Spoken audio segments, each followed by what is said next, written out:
Section 3.6 is the last of the new derivative rules that you're going to be learning, the last one in Chapter 3 as well. And what we're going to be looking at here is called the product rule. So if you have a function that's being multiplied by another function, so h of x equals f of x times g of x, then the derivative the derivative h prime of x is f of x times g prime of x plus f prime of x times g of x.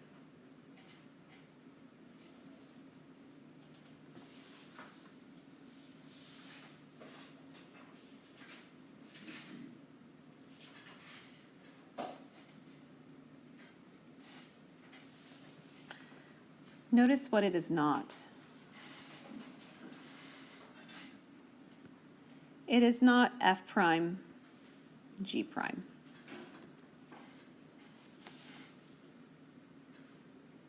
I wish it were. It would be easier, right? Just take the derivative of each piece individually and multiply them. That's what we do with addition. That's what we do with subtraction. It doesn't work for multiplication.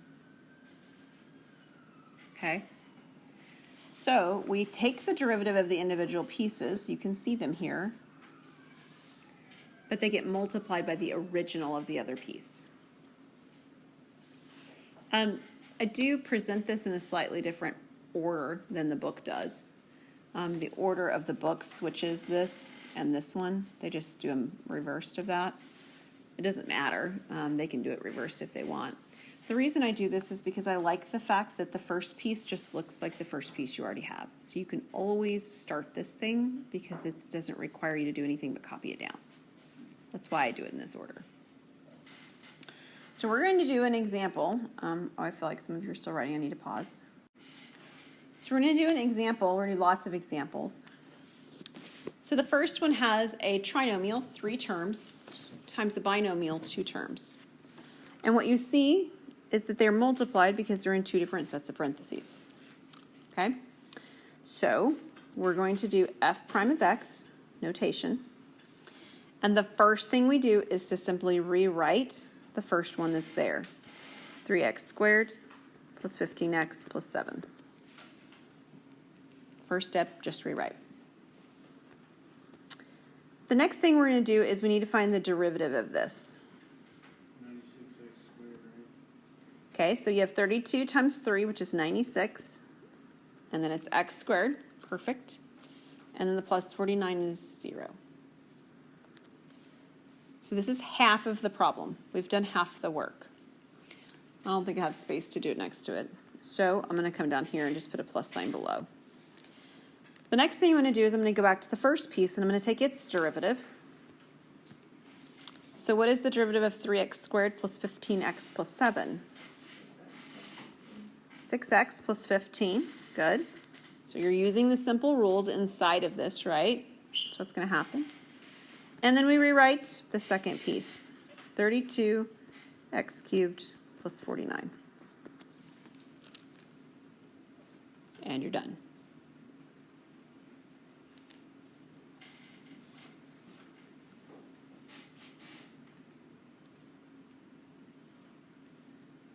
Okay, any questions on those pieces?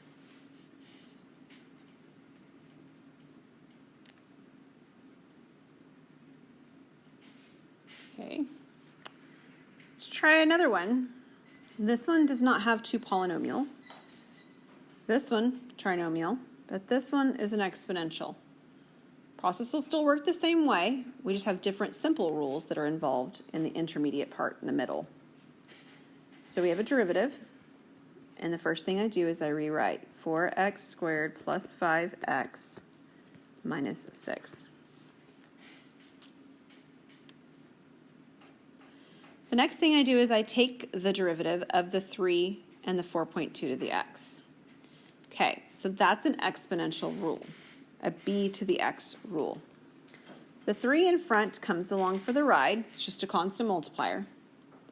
What is the derivative of 4.2 to the x? 4.2 to the x times natural log 4.2. Excellent. Okay, is that okay with everybody? right? And then we're going to add on, and we're going to flip the order. So now I need the derivative of this piece. So what's the derivative of 4x squared plus 5x minus 6? 8x plus 5. And I rewrite the second piece. 3 times 4.2 to the x.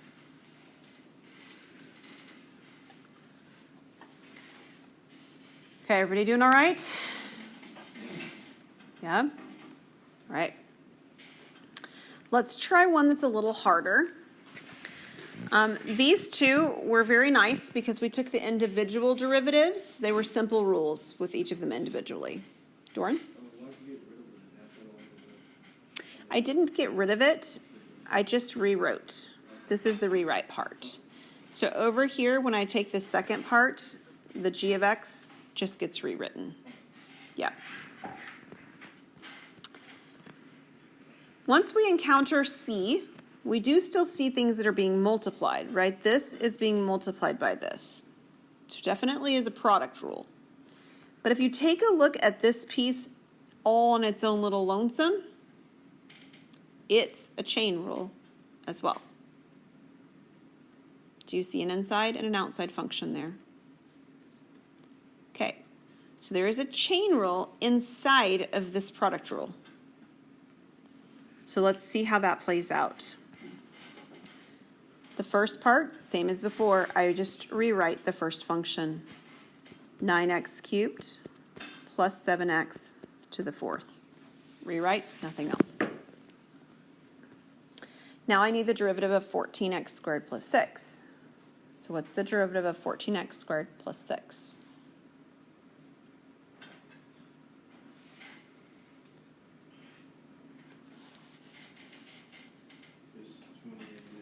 Right, it's 28x. Is everybody okay with that step? Y'all aren't talking to me very much, so I'm not really sure. Maybe? It's all right? Okay. And then we have addition. So we're at the point where we need the derivative of this, and this is a chain rule. So this is the inside part, like I highlighted back in the last section, and the 4 is the outside part.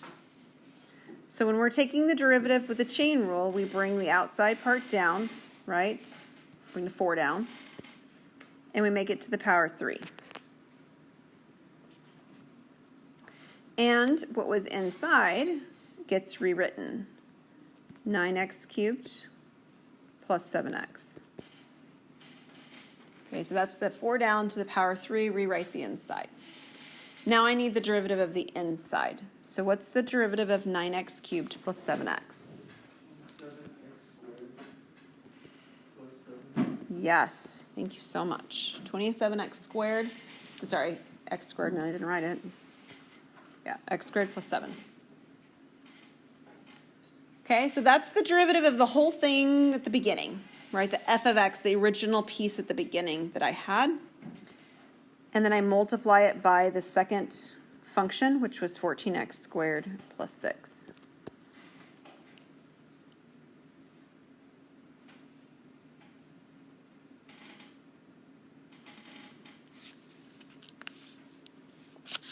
Okay, so on E, we had one of them as a chain rule, the other one is not. On C, rather, I meant to say on C, we had one of them in a chain rule, the other one is not. And on D, they're both chain rules, right? I still have a product, two functions being multiplied, but each of those individual things being multiplied does have a chain involved. It has an inside with an outside power. So, for starters, we rewrite the first piece. 49x squared plus 2 to the negative third. Oops. Now we need the derivative of all this. But it's chain rule, right? We have an inside raised to a power 2. So first I'm going to pull my 2 down. You can put a multiplication dot if you'd like. And I raise it to a power 1 less. and the inside stays the same. 4.6x plus 4. And then I need to multiply by the derivative of the inside. So what is the derivative of 4.6x plus 4? 4.6. And we don't have to put that 1 there as an exponent, do we? You don't have to. No, I just want to make sure that you knew that I did it, that I thought through it that way. But if you leave it off, it's absolutely correct. You bet. Half done. Plus. Now I need the derivative of the first function. So it's an inside raised to a power -3. So first the -3 comes down. You can either put the -3 in parentheses, like that, or if you want, you can write this as a minus. Because I'm bringing a -3 down, it's changing addition to subtraction. Okay, so whichever one makes more sense to you. I think I'm going to write that this way just to make sure nobody gets confused. And then I have the inside rewritten exactly like it is, so 49x squared plus 2. What's my new power? -4. It is, it's -4. -3 minus 1 is -4. And then I need the derivative of the inside. So what's the derivative of 49x squared plus 2? 98x. So that's the derivative of the first function. And then we'll multiply it by the second. 4.6x plus 4 squared.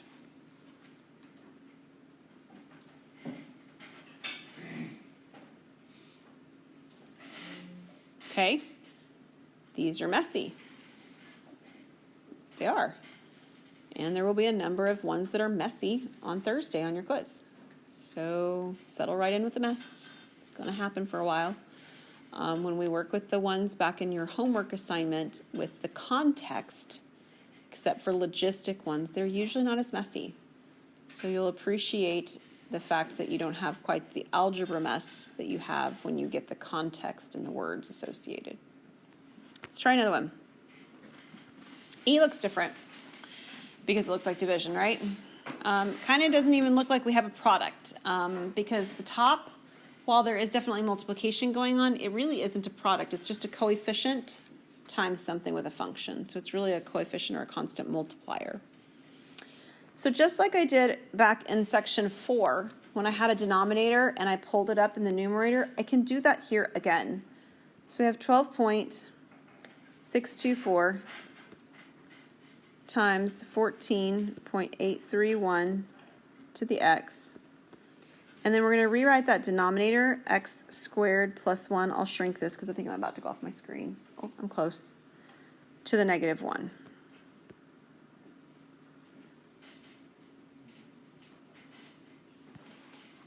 Okay? So just like before, denominator, just pull it up, write it as a negative. Two functions that are separate. It's a product rule. So we'll do our first piece, and we rewrite. So the first piece is 0.12624 times 14.831 to the x.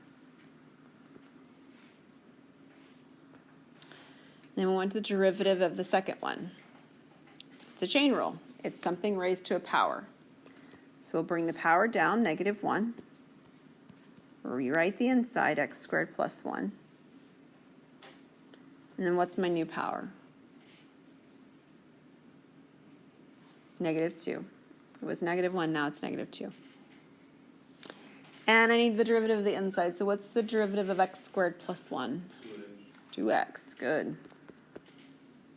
Half done. It's the harder half. We just finished 2, by the way. The other half's easier because this is not a product rule. I'm sorry, not a chain rule. It's the b to the x rule. You got it. So that would be 12.624 times 14.831 to the x times natural log of 14.8. Right. It's the b to the x rule. Mark identified that very well. And then we rewrite the second function as is, so x squared plus 1 to the negative 1.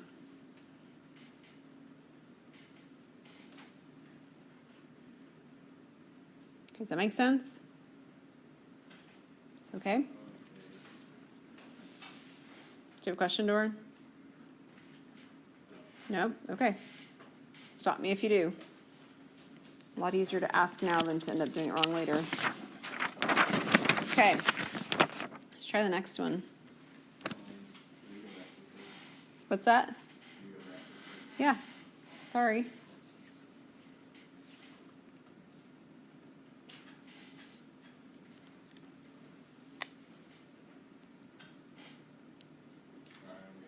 Okay. All right.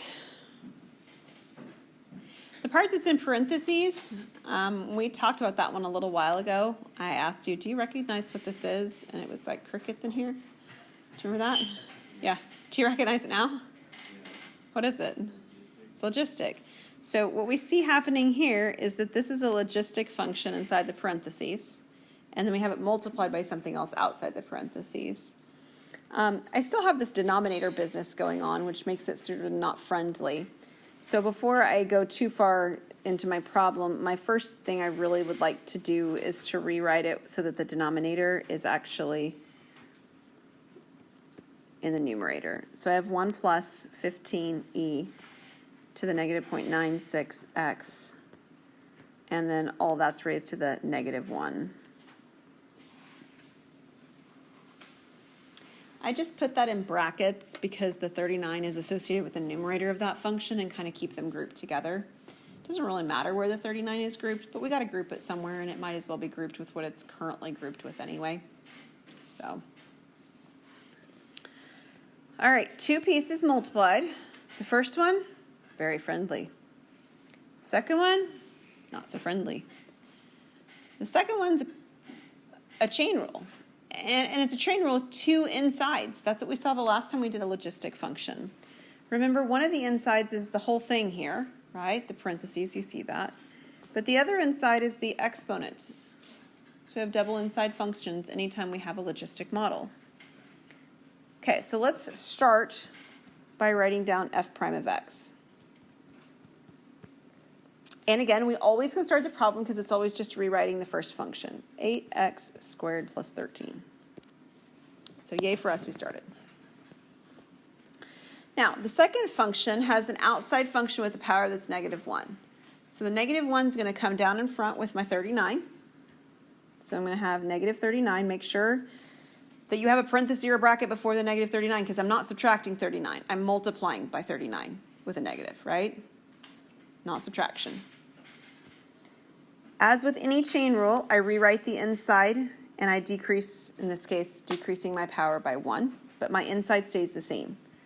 1 plus 15e to the negative 0.96x. Okay, so brought the negative 1 down, raised to the power negative 2. That's all I do for the outside function.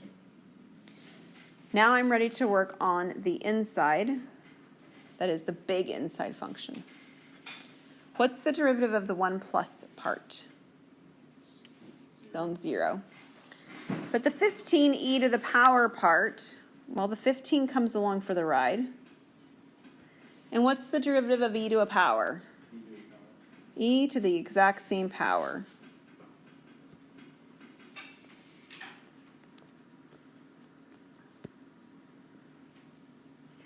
But then I need the derivative of the power, because that's my second inside function. What's the derivative of negative 0.96x? Yeah, negative 0.96.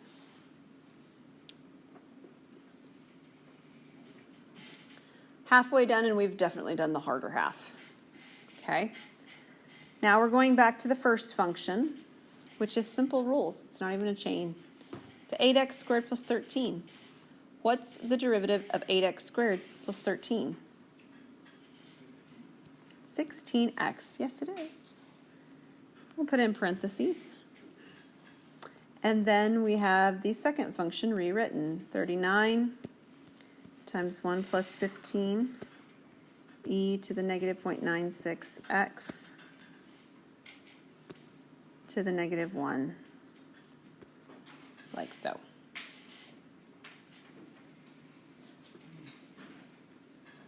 Okay? G and H look funnier, but they're actually a little bit easier to work with than that one. The ones with logistic models are probably the most complicated that we have to work with. Whoops, too far. Yep. Mm-hmm.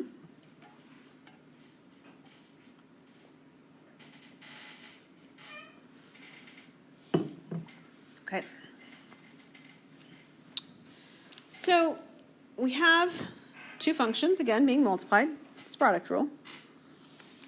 Each of those have a chain rule, but they're not the chain rules we've been doing the most of the problems, right? This is inside functions right here. And this one's inside functions right here. All right, so each of them does have, it is a chain rule, but the chain rules aren't power rules like most of ours have been. So f prime of x, I rewrite my function e to the 4.7x squared. All right, now we're ready to do the derivative of natural log. So what is the derivative of the natural log of something? Yep, it's 1 over that something. So this will be 1 over, and that something here is 49x squared. Yep, what's the derivative of 49x squared? Right. Okay. Add to this. Now, we need the derivative of e to a power. So what's the derivative of e to a power? E to the power. So it's going to be itself, to start with, e to the 4.7x squared. But then I need the derivative of the power. So what's the derivative of 4.7x squared? 9.4x is correct. And then I multiply that by the original of the other one, which was natural log of 49x squared. Like so. If you want to put the natural log 49x squared in another set of brackets like it was originally, that's fine, but they aren't really absolutely necessary either. Okay. Let's look at one more. So, again, it's product rule because I have two pieces being multiplied. But within the product rule, there's a chain rule. Do you see what the inside function of the first function is? Okay, so what's the inside part, Mark? So if you were to say what's outside and what's inside, what is the inside part? Where are the parentheses supposed to be, but they're sort of missing from right now? Nope. It's a good guess. They'd just be around the 9x. Just right here. So the inside here is just the 9x part. So what's the inside on the second one? Just the 2x part. Okay, so let's actually work with that now. F prime of x, rewrite the first one, 4 minus 7 natural log 9x. Okay, so what's the derivative of the 8 plus? 0. 6 is a constant multiplier, so it comes along for a ride. What's the derivative of natural log of something?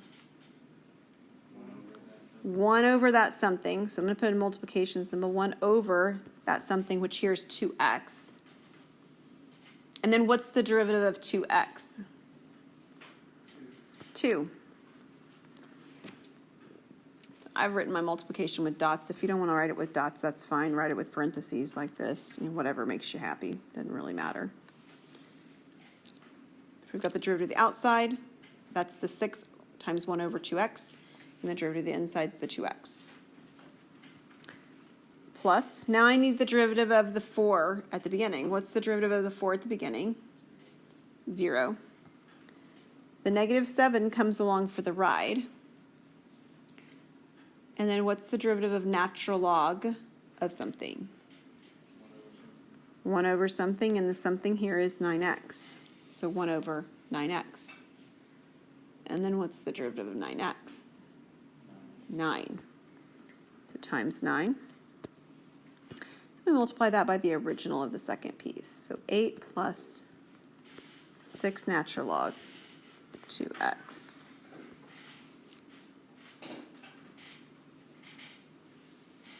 Okay, is that all right? Okay, one more thing that I want to remind you of. This is a business concept, but just, I don't know what business classes exactly you've had recently or at all. So I just want to make sure everybody knows this fact in case that you maybe have not seen it recently.